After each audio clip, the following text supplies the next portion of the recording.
Hey, what's up, guys, and welcome to another review of Dragon Ball Super. Today we're going to be discussing episode 71, and the episode's called The Death of Goku, the Guaranteed Assassination Mission. Now, I didn't cover the last three episodes because I was traveling. I was actually in Paris with my family for 2 weeks, and then I came home and we had my brother's wedding, and I was the best man, and I'm sure you guys can understand that I had a lot of preparation to do to make sure that everything went off with a hitch, without a hitch, I mean, and I had to prepare my best man speech. So it was a busy couple weeks, but let's face it, the last three episodes were more filler episodes. Granted, they were a lot of fun to watch, and I did enjoy the baseball episode. A few of you guys asked me to cover it. I'm not going to do a full video on it, but I will say a few things right here about it. Number one, there's no way Yamcha could have struck anybody out on any team. These dudes are just light years ahead of him in terms of power. And no matter what he does with his hands, he does his little thing like this to make the ball go around the bat. Every single one of those players from each universe could have easily crushed the ball. But hey, it was a filler episode. It was meant to be fun. And it was fun to watch. So it was a good game. And there was another part that I really liked. And it was after Chopper and Beerus stopped fighting each other. And they realized that the whole baseball field was pretty much destroyed. And then Yamcha's like laying down on the ground like this with his hand on home plate.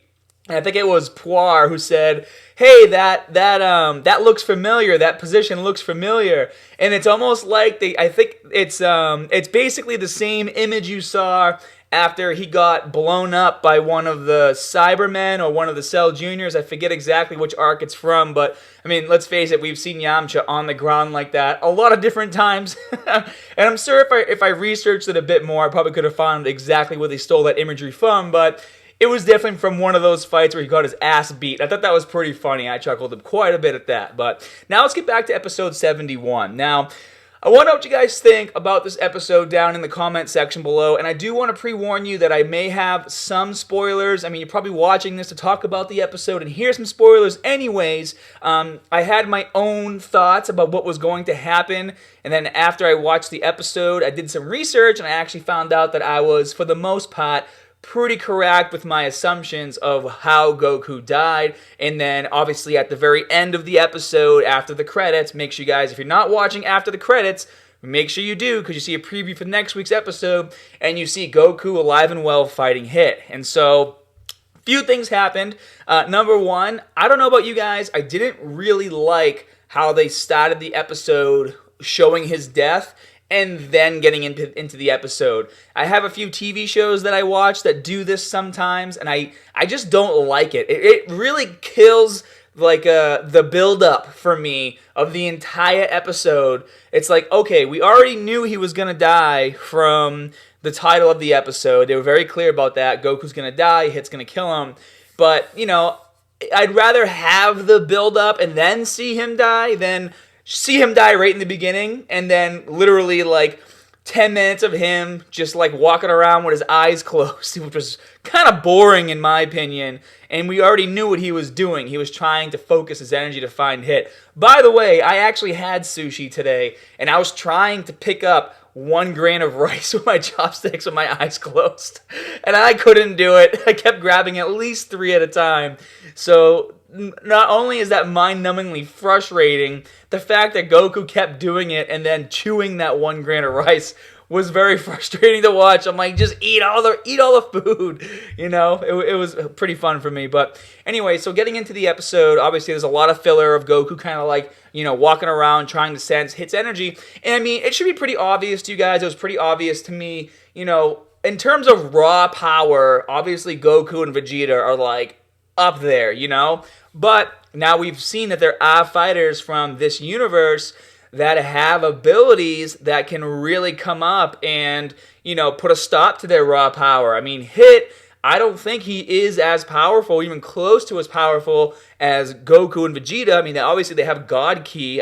Hit doesn't have God Ki as far as we know, but he's still able to beat them because they are still mortal beings, and he can use his time skip, and then whatever this new move that he was using in the beginning of the episode was, obviously poses a great threat. And What I think is happening, and I've confirmed this by reading other sources, originally what I had thought was that when Whis and Vegeta were fighting or training, and Vegeta was kind of nabbing at Whis, trying to figure out what's going on and where Goku is, that the Lord Beerus kind of interrupted and asked where he was, and Vegeta finds out he's doing some kind of special training, and Whis is kind of playing it off like whatever. I immediately thought at that point that Whis is the one who hired Hit, because he knows in terms of raw power right now, Goku and Vegeta are, strong as hell, especially after, the Black Zamasu arc. They've obviously really increased their power and strength, especially when they become Vegito. But what they don't have is the ability to counter attacks from someone like Hit,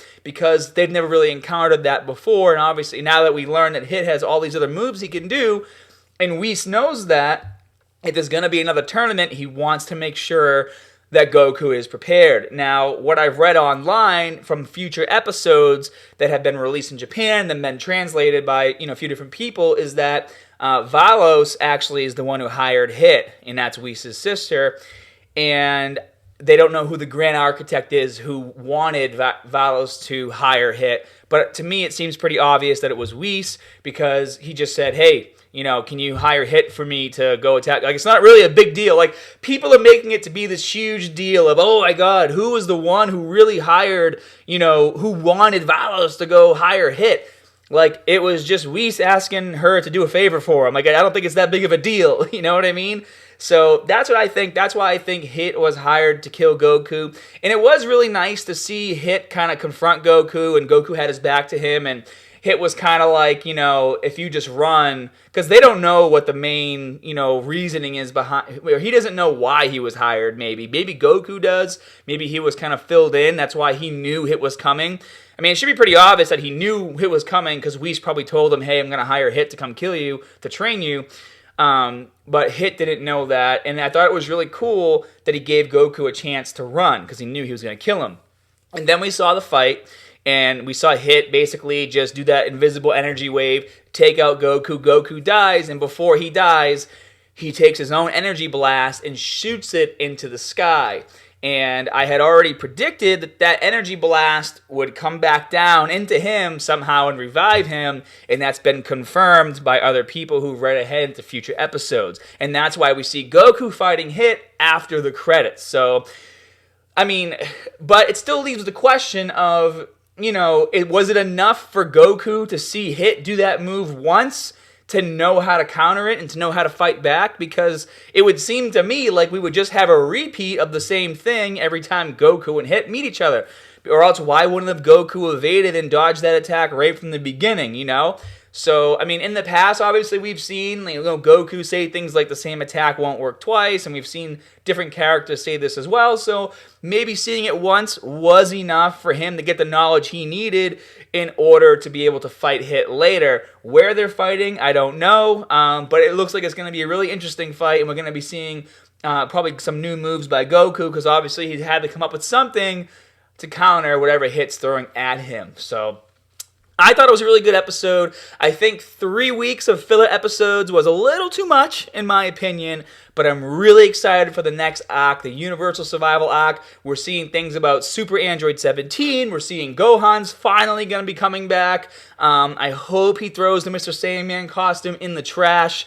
And it was really funny to see even Goten was like, bro, I thought it was cool. I don't think it's cool anymore. Like, get rid of it. I'll take the glasses, though. Like, little things like that, kind of lets us know that, Toriyama knows that we don't really care for Mr. Saiyaman, and he probably just brought him back for a laugh, and then they're going to get rid of it, because we've seen now in future episodes, in some of the new artwork coming out, that Gohan's sporting the spiky hair, and he's looking more like Mystic Gohan, so it looks really cool. But, let me know what you guys think down in that comment section below. Maybe you had the same theories as me before you watched the episode, and so you were right on track, or maybe you didn't. Be sure to hit that like and subscribe button, and as always, more good stuff coming soon. See you guys.